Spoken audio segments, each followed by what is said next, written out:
Assalamualaikum warahmatullahi wabarakatuh. Pada tahun ajaran ini, tahun ajaran 2025-2026 ini, sesuai Pak Menteri juga menyampaikan di beberapa forum, belum ada perubahan kurikulum. Jadi belum ada perubahan kurikulum, yang ada adalah eh, penguatan dalam proses pembelajaran dengan mengintegrasikan pembelajaran mendalam dan mengintegrasikan mata pelajaran pilihan. Nah, kalau di draft terakhir itu yang saat ini kami eh, rancangnya gitu. Memang yang terjadi pengaruhnya ke perubahan peraturan, ada beberapa perubahan peraturan menteri, tapi bukan perubahan ke kurikulumnya.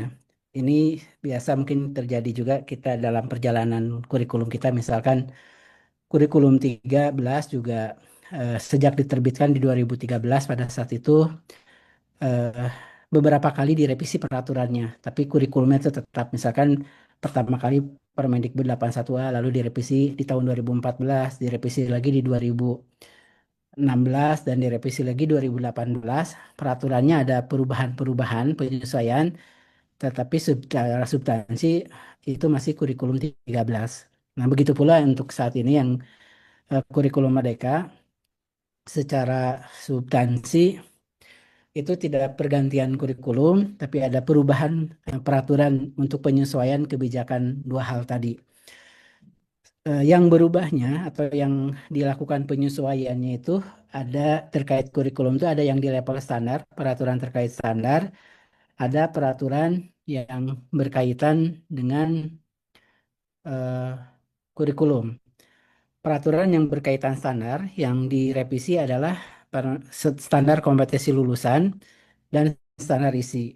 Untuk standar kompetensi lulusan ini sudah terbit. Untuk standar isi sebenarnya proses harmonisasinya sudah selesai, jadi nunggu di tanda tangan dan nunggu diundangkan. Mungkin eh, nggak akan lama lagi ya. Informasinya sih sudah tinggal penandatanganan gitu. Untuk standar isi, nah dua standar lagi proses dan penilaian sampai saat ini itu belum ada pembahasan untuk dilakukan revisi. Jadi standar proses penilaian itu masih tetap sampai saat ini kami belum ada diskusi gitu ya untuk direkomendasikan merevisi dua standar lagi. Jadi proses dan penilaian itu tetap.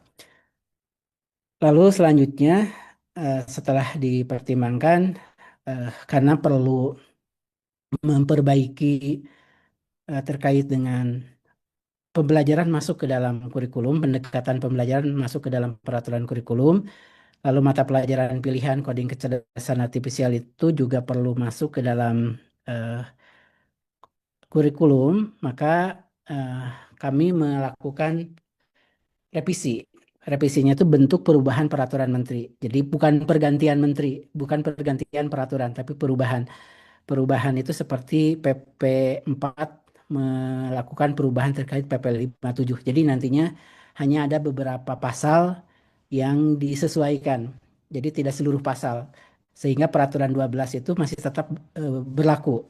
Jadi perubahan atas Permen 12 sehingga yang perubahan itu yang hanya pasal-pasal terkait saja.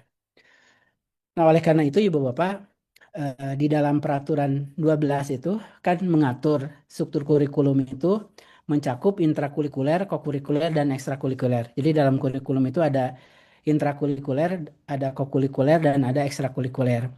Di mana dalam intrakurikuler, kokurikuler, dan ekstrakurikuler itu ada kompetensi, ada muatan, dan ada beban belajar. Nah, itu yang di pengaturan eh, saat ini. Dan oleh karena itu, yang ada penyesuaian itu adalah berkaitan dengan kokurikuler dan ekstrakurikuler. Kalau pembelajaran mendalam kami sudah masukkan ini sebagai pendekatan di landasan filosofisnya, juga kami muat gitu ya terkait dengan pendekatan pembelajaran mendalam, dan juga tentu implikasinya ke revisi eh, profil pelajar Pancasila juga sudah disesuaikan dengan profil lulusan karena implikasi dari penyesuaian kebijakan pembelajaran mendalam ini. Nah, untuk intrakurikuler, untuk intrakurikuler itu kan di dalam peraturan saat ini disebutkan kompetensi dari intrakurikuler itu bentuknya adalah capaian pembelajaran. Capaian pembelajaran, namanya sendiri capaian pembelajaran itu eh, masih tetap dan masih tetap per fase. Nah, apakah ada revisi capaian pembelajaran? Ada, karena standarisasinya kita revisi, dengan kata lain mengurangi beberapa materi-materi yang tidak terlalu esensial. Karena standarisasinya direvisi, maka capaian pembelajaran itu lebih ke merevisinya mengurangi materi-materi esensial. Sehingga bagaimana implikasi ke buku teks tidak berpengaruh semestinya, karena buku teks yang saat ini itu masih tetap bisa digunakan. Kalaupun capaian belajar dikurangi materinya, kan tinggal di skip di materi buku teks jika tidak ingin dibelajarkan. Sehingga buku teks itu tidak perlu ibu bapak mengubah atau mengganti buku teksnya, implikasi dari capaian pembelajaran ini. Jadi ibaratnya materinya asalnya, tapi itu pun hanya di beberapa mapel. Mungkin mapel tertentu itu nggak berubah sama sekali. Mapel yang A misalkan ada, anggaplah ada 10 materi, dikurangi satu materi jadi 8 materi. Nah itu saja pengaruhnya. Nah kalaupun ibu bapak tetap ingin membelajarkan pun nggak apa-apa kan, sebenarnya tetap 9 gitu. Nah, tapi kalau ibu bapak nggak ingin membelajarkan materi yang diidentifikasi kita kurangi, itu pun dipersilahkan. Jadi kalaupun ibu bapak merancang sekarang capaian pembelajaran yang ada, sebenarnya tidak akan terlalu banyak perubahannya gitu untuk capaian pembelajarannya. Nah, itu untuk intrakurikuler, jadi capaian pembelajarannya istilahnya tetap, tapi ada revisi di materinya nantinya. Lalu muatannya dalam bentuk mata pelajaran. Mata pelajarannya tetap hanya ada penambahan mata pelajaran pilihan dari kelas 5 nanti sampai kelas 12, yaitu coding kecerdasan artifisial. Jadi menambahkan mata pelajaran baru untuk coding dan kecerdasan artifisial, penambahan mapel. Kompetensinya, muatan belajar, beban belajarnya masih tetap per tahun. Dengan kata lain, bagaimana pengorganisasian? Bolehkan blok? Masih boleh. Blok atau per minggu, silahkan dibuat. eh, Penyusunan cara pengelolaannya sistem blok, silahkan juga masih memungkinkan. Nah, itu untuk intrakurikuler. Jadi intrakurikuler capaian kompetensinya berupa capaian pembelajaran tetap dalam peraturan itu, terus eh, kompetensinya berupa mata pelajaran hanya menambahkan mata pelajaran coding KA. Alokasi waktu intrakurikuler hampir semuanya tidak berubah, tidak mengalami perubahan, hanya tambah coding KA. Muatan belajarnya masih tetap per tahun. Nah, untuk eh, untuk kokurikuler, kokurikuler ini yang ada penyesuaian.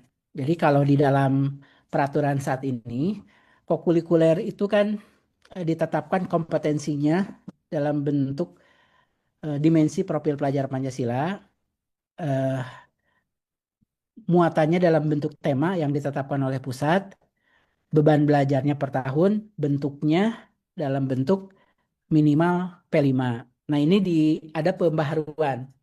Kompetensinya, karena kemarin sebelumnya dimensi profil Pancasila ini menjadi alur perkembangan kompetensi profil lulusan. Jadi dari 6 dimensi nanti penguatan kompetensinya untuk memperkuat 8 dimensi profil lulusan.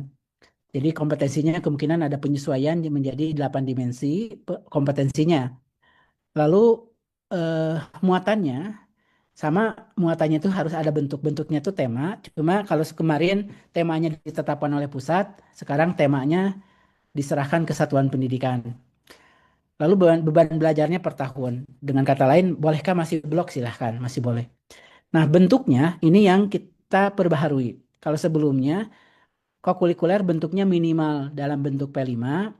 Nah, sekarang ada penyesuaian minimal dalam, tidak pakai minimal. Kokurikuler bentuknya kemungkinan besar nanti adalah kolaborasi lintas mata pelajaran atau gerakan 7 kebiasaan anak Indonesia hebat. Jadi bentuk kokurikulernya cukup beragam ya. Bisa kolaborasi lintas mata pelajaran, bisa gerakan 7 kebiasaan Indonesia hebat. Misalkan gerakan berkaitan dengan sehat senam gitu ya, dalam dimensi kesehatan. Untuk memperkuat dimensi kesehatan, dilakukan senam misalkan setiap hari apa gitu oleh sekolah, itu bagian dari kokurikuler. Jadi tidak berupa project. Nah, kemarin mungkin Ibu Bapak sempat beredar, eh, ada yang beredar terkait dengan struktur kurikulum. Struktur kurikulumnya itu alokasi intra, alokasi PJBL. Nah, itu bukan dokumen kementerian, Ibu Bapak, yang beredar itu dokumen yang sebenarnya pengembangan dulu kami dengan tim Kemensos untuk keperluan sekolah rakyat dan draft awal itu tim Kemensos membuat draft dan dokumennya utuh juklas juknis. Lalu entah kenapa yang diedarkan itu dipenggal dan itu pun sebenarnya sudah kami koreksi juga. Waktu itu diberikan masukan. Jadi kalau ada penulisan yang beredar struktur kurikulumnya alokasi intra dan alokasi PJBL itu perlu dikoreksi, itu bukan dokumen kami gitu. Dan itu sebenarnya tidak dokumen Kemensos terakhir juga, itu dokumen awal-awal saja.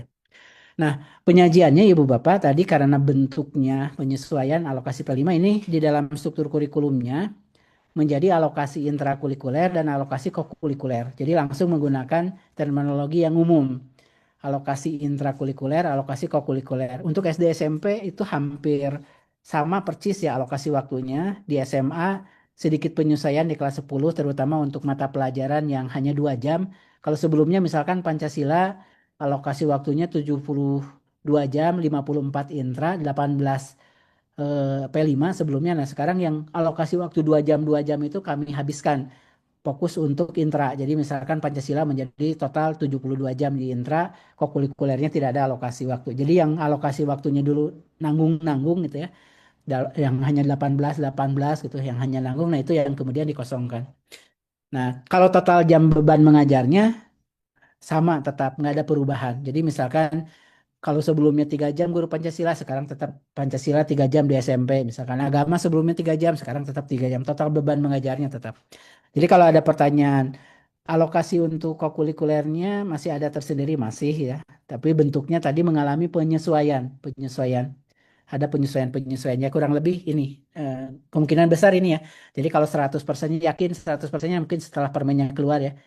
Karena bisa jadi ada terakhir berubah. Tapi draft terakhir kami itu ini. Nah, kalau ada terakhir, misalnya kok jadi beda, bisa mungkin di terakhir-terakhir ada perubahan. Tapi posisinya semoga ya segera keluar ya, karena harmonisasinya sudah selesai dari minggu lalu. Eh, dan ini juga mungkin tinggal penandatanganan dan penomoran gitu. Semoga minggu ini, harapan kami juga minggu ini ya, bisa diterbitkan peraturannya supaya menjadi jelas nanti bagi ibu bapak di satuan pendidikan. Jadi itu penyesuaian untuk kurikuler. Jadi alokasinya hampir SD SMP hampir sama persis. SMP apalagi persis sama gitu. Alokasi. Jadi bayangkannya sebelumnya alokasi intra, alokasi P5 sekarang menjadi alokasi intra, alokasi kokurikuler. Jadi menggunakan terminologi yang lebih umum. Alokasinya alokasi intra, alokasi kokurikuler. Dan untuk koordinator pun jangan khawatir, masih tetap terfasilitasi ya. Kemarin kan ada yang kekurangan beban jadi koordinator. Nah, itu masih terfasilitasi. Dengan beban kerja kemarin kan ada juga ya koordinator. Nanti walaupun namanya mungkin koordinator pembelajaran berbasis project, tapi nanti dalam deskripsinya mungkin memfasilitasi untuk kokurikuler nantinya. Sehingga kokurikulernya tidak diarahkan ke project saja gitu. Nanti akan diperkuat juga di dalam deskripsi-deskripsinya. Nah, untuk kokurikuler itu penyesuaiannya ya.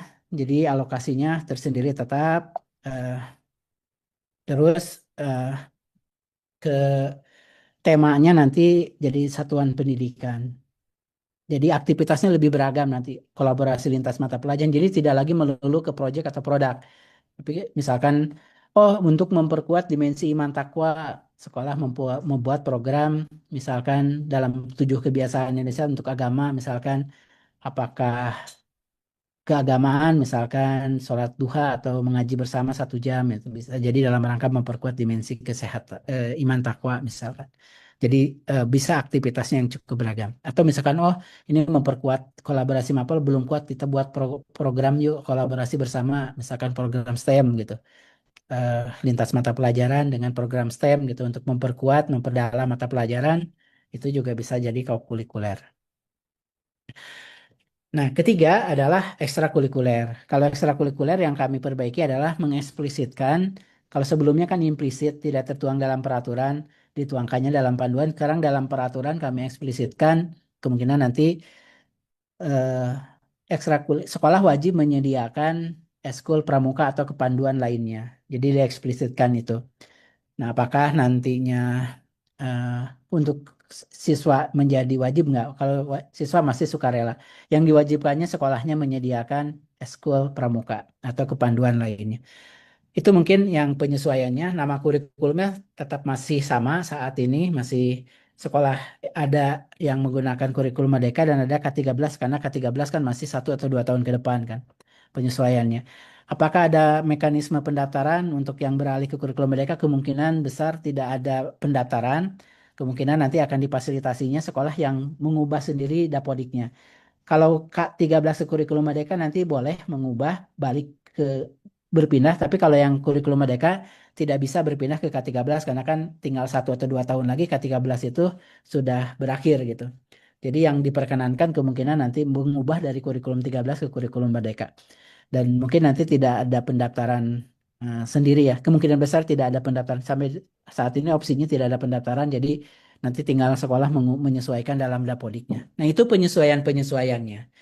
Sekarang baru ke tema saat ini, ke kurikulum satuan pendidikan gimana implikasinya.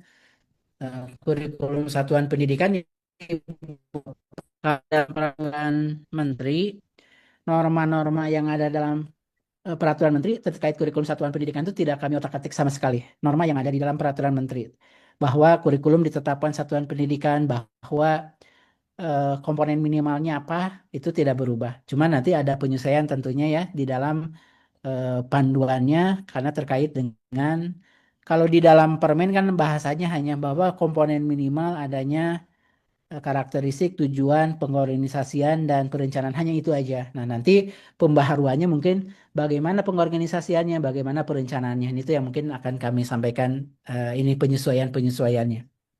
Pertama untuk fungsi jelas ya terkait dengan dokumen kurikulum satuan pendidikan ini tidak mengalami pembaharuan, prinsip juga tetap bagaimana kontekstual, esensial, akurat, dan juga melibatkan berbagai kepentingan.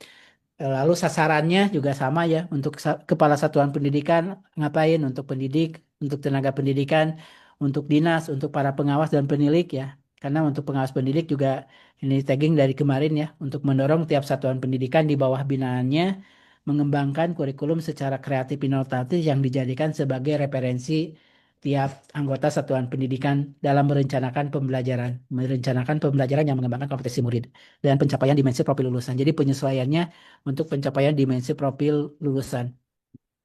Kami hanya mengingatkan saja Ibu Bapak terkait dengan kurikulum satuan pendidikan ini di ini tidak diubah, cuma kami hanya mempertegas saja ya. Karena kan secara eksplisit ada peran koordinasi dan supervisi sesuai yang tertera dalam undang-undang dan peraturan pemerintah. Maka peran-peran pengawas, peran dinas ini yang kami ingatkan kembali yang kita tuangkan dalam panduan ya. Dalam rangka kan perlu ada koordinasi supervisi pengembangan kurikulum satuan pendidikan. Maka nanti pengawas dan sebenarnya dari tahun lalu sudah kita eksplisitkan pengawas atau penilik memfasilitasi satuan pendidikan melakukan refleksi, mengidentifikasi masalah, membuat prioritas, memfasilitasi satuan pendidikan melakukan analisis dan lain-lainnya. Lalu dalam prosesnya melakukan fasilitasi, berdiskusi dengan kepala satuan pendidikan, memastikan kepala satuan pendidikan berdiskusi terkait dengan aspirasi pendidiknya.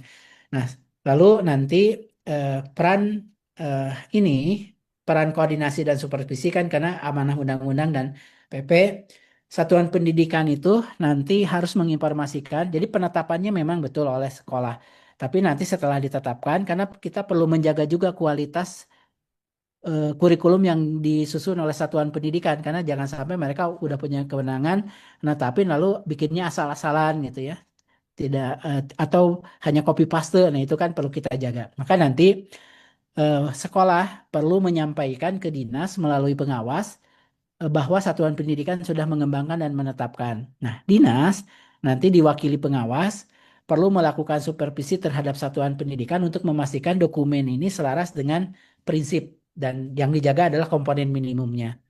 Nah, kalau memang sudah selaras ya sudah, oke. Tapi kalau belum selaras terkait dengan dokumen jangan sampai nanti nama dokumennya misalkan kurikulum sekolah A, isinya sekolah B gitu kan seringkali itu terjadi itu antara copy paste misalkan. Lalu karakteristiknya namanya sudah ada di pergunungan, lalu deskripsinya ada di perkotaan atau pergunungan atau laut. Berarti kan ada potensi isinya ambil-ambil dari mana-mana gitu ya. Nah, kami malah kadang seringkali saking semangatnya lupa mengganti nama sekolah itu masih terjadi juga. Nah, itu juga perlu diperhatikan. Maka pengawas mencek gitu ya, ini sudah sesuai nggak dengan prinsip dan komponen. Nah, kalau belum, Maka ini yang mungkin minta tolong pengawas. Perlu mendampingi satuan pendidikan untuk mengembangkan yang sesuai. Jadi mereka itu benar ini oke memang tanda tangannya sah, tapi mereka harus diingatkan ini benerin dulu nih. Benerinnya karena pengawas juga ada banyak yang didampingi bisa jadi barengan atau seperti apa ya. Itu lebih ke strategi. Tapi ini perlu dilakukan. Jadi penetapannya memang cukup oleh kepala sekolah. Tetapkan udah sekolah. Tapi mereka nggak berhenti udah ketetapan udah merasa bebas nggak. Ini perlu dijaga juga kualitasnya. Makanya peran koordinasi supervisi ini perlu dioptimalkan. Nanti eh, sekolah sudah ngajukan dicek gitu ya. Kalau belum, nah tujuannya pengecekan itu untuk membantu sekolah-sekolah yang belum tanda kutip kurikulumnya belum selaras. Yang belum selaras maka perlu didampingi untuk mengembangkan.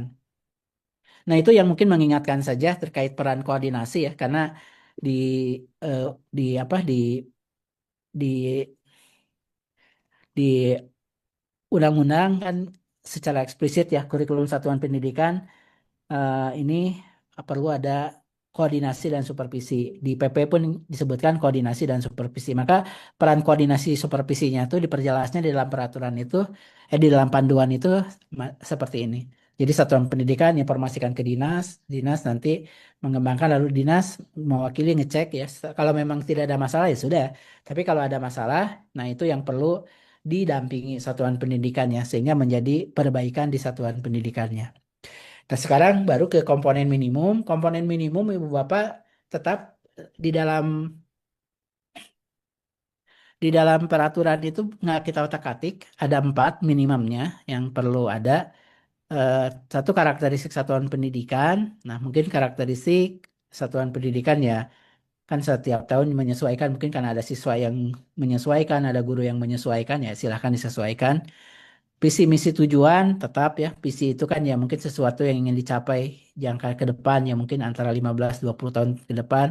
Mungkin penyesuaian juga dengan standar komisi lulusan.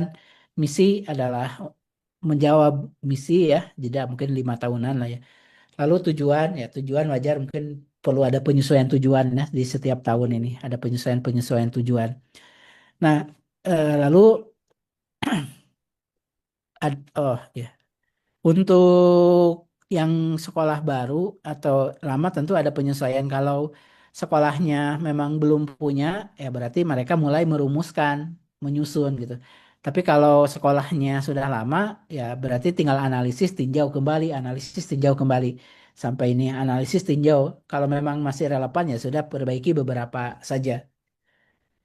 Nah, komponen tadi kembali lagi ada karakteristik tetap, visi misi tujuan tetap. Nah, di pengorganisasian dan perencanaan, kalau dalam permennya kan pengorganisasian dan perencanaan itu masih tetap. Cuma mungkin nanti di dalamnya ada penyesuaian di komponen kokurikuler. Kalau sebelumnya kan pengorganisasian itu intrakurikuler, P5 dan ekstrakurikuler. Nah, sekarang disesuaikan jadi intrakurikuler, kokurikuler, dan ekstrakurikuler. Jadi setara lah ya sekarang pengorganisasian namanya. Kalau kemarin kan intra P5 dan ekstra gitu ya. Yang P5-nya kurang setara. Nah, kalau sekarang intra kok dan ekstra. Jadi tidak menyebutkan P5. Nah, intrakurikuler jelas ya mata pelajaran ya tetap tinggal nambahin mata pelajaran coding KA. Kokurikuler ini intinya kegiatan pembelajaran untuk memperdalam pengayaan intrakurikuler dalam penguatan kompetensi. Ekstra pengembangan karakter.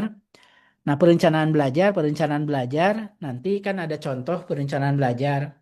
Nah, perencanaan belajar itu yang perlu mengintegrasikan dengan pembelajaran mendalam untuk perencanaan belajarnya. Dengan perencanaan apa kerangka pembelajaran mendalam itu mulai dituangkan dalam perencanaan pembelajarannya. Nah, untuk karakteristik ya apa yang dilakukan itu tidak banyak melakukan perubahan ya mungkin penyesuaian dengan standar kompetensi lulusan. Visi misi tujuan juga penyesuaian dengan eh, kompetensi lulusan, profil lulusan dengan profil lulusan. Nah, di pengorganisasian aja ini Ibu Bapak yang penyesuaian sebelumnya P5, bentuknya P5 sekarang kokurikuler itu melalui pembelajaran kolaboratif lintas disiplin ilmu, lalu pembiasaan yang terprogram berdasarkan 7 kebiasaan anak Indonesia hebat. Nah, ini yang penyesuaiannya di sini. Gerakan 7 kebiasaan Indonesia hebat. Nah, mungkin kokurikuler alokasi waktunya ya tidak terlalu jauh beda. Eskul juga sama ya. Tinggal eksplisit wajib menyediakan pramuka tapi anaknya eh, opsional. Nah, bentuknya seperti ini ya, nanti tadi sudah sampaikan juga alokasi intra, alokasi kokurikuler, SD SMP persis sama. Untuk SMA ada pengurangan-pengurangan tuh untuk jam-jam yang nanggung gitu ya. Yang misalkan 54, 18, 18, 18. Nah, untuk SMA itu dikosongkan. Jadinya alokasinya ini. Kurang lebih SMA dengan SMK di kelas 10 tuh sama-sama kurang lebih kalau SMK ini untuk SMK 180 tuh 5 jam ya. 5 jam ya silahkan untuk kolaborasi lintas mata pelajaran atau penguatan gerakan. Jadi kalau Ibu Bapak sudah punya program 7 penguatan kebiasaan yang hebat, diantaranya masih senam, nah itu bisa jadi bagian dari kokurikuler Ibu. Eh, bisa jadi bagian dari kokurikuler. Jadi tidak menambah waktu gitu ya. Ini karena bagian dari kokurikulernya. Nah di perencanaan belajar, Ibu Bapak masih kan ada capaian pembelajaran sampai ke perencanaan belajar. Nanti yang ditekankan adalah terkait dengan penyesuaian prinsip belajarnya ya, menjadi berkesadaran, bermakna, menggembirakan. Lalu di perencanaan belajarnya, nah perencanaan belajar contohnya eh, untuk perencanaan belajar nanti Ibu apa perlu menyesuaikan perencanaan belajarnya didesain dengan mengintegrasikan pembelajaran mendalam. Jadi ada 4 kerangka dari pembelajaran mendalam yang perlu disesuaikan. Mana? Bentar. Ada 4 kerangka itu terkait dengan profil lulusan, pengalaman belajar, lalu prinsip dan eh, kerangka pembelajarannya. Ini itu contohnya saja ya, contoh perencanaan belajarnya ada penyesuaiannya. Nah, untuk perencanaan belajar komponen minimum yang perlu ada kan dimensi profil lulusan, lalu empat kerangka pembelajaran, lalu terkait dengan pengalaman belajarnya dan suasana prinsip belajarnya. Nah, ini yang perencanaan belajarnya yang mungkin ada sedikit penyesuaian ya di dalam perencanaan belajar untuk memastikan pembelajaran mendalam ini bisa dilaksanakan di berbagai satuan pendidikan. Nah, bentuk perencanaan belajarnya, Ibu Bapak, formatnya kalau template itu bebas ya. Untuk template masih tetap kita jaga bebas, jadi tidak mesti ke salah satu bentuk. Nah, misalkan ini contohnya, yang penting mengintegrasikan 4 kerangka pembelajaran mendalam. Misalkan contohnya ada dimensi profil lulusannya nih, lalu ada tujuannya. Ini nggak mesti lintas disiplin, topik tidak mesti ya. Yang penting ada adalah tujuan pembelajarannya. Lalu nanti ada pengalaman belajar dengan eh, prinsip belajarnya. Misalkan mengaplikasi dengan prinsip bermakna dan menggembirakan, misalkan. Nah, itu yang mungkin akan ada penyesuaian di perencanaan belajar terkait dengan pembelajaran mendalamnya.